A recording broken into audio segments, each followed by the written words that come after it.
तर नमस्कार मित्रो, मी पी.एस.आय. आकाश मल्लिक, पोलीस जरीपटका. हा माझा स्टाफ आहे, कैलास आणि हे आशिष.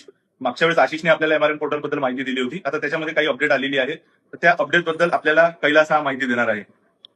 बँक, पोलीस स्टेशन आणि कोर्टाच्या चक्रा मारूनही सायबर फसवणूक गेलेले पैसे परत मिळाले नाहीत, तर मग पुढचे 60 सेकंद नक्की पहा. हा व्हिडिओ आहे तुमच्यासाठी. कारण भारत सरकारने अशी प्रक्रिया सुरू केली आहे, ज्याद्वारे पात्र प्रकरणामध्ये फ्रीज झालेली रक्कम परत मिळवण्यासाठी तुम्ही स्वतः ऑनलाईन रिफंड रिक्वेस्ट करू शकता.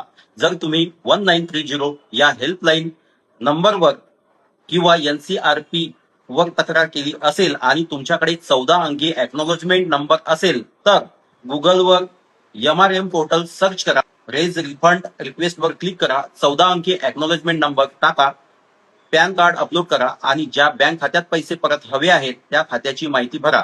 अर्ज सबमिट केल्यानंतर संबंधित पोलीस अधिकारी पडताळणी करून तो बँकेकडे पाठवतात आणि पात्र प्रकरणामध्ये होल्ड किंवा फ्रीज झालेली रक्कम परत करण्याची प्रक्रिया सुरू होते. आजच ही माहिती गरजू व्यक्तीपर्यंत पोहोचवा. कदाचित तुमच्या एका शेअरमुळे कोणाचे अडकलेले पैसे परत मिळवण्याचा मार्ग मोकळा होईल. जय हिंद.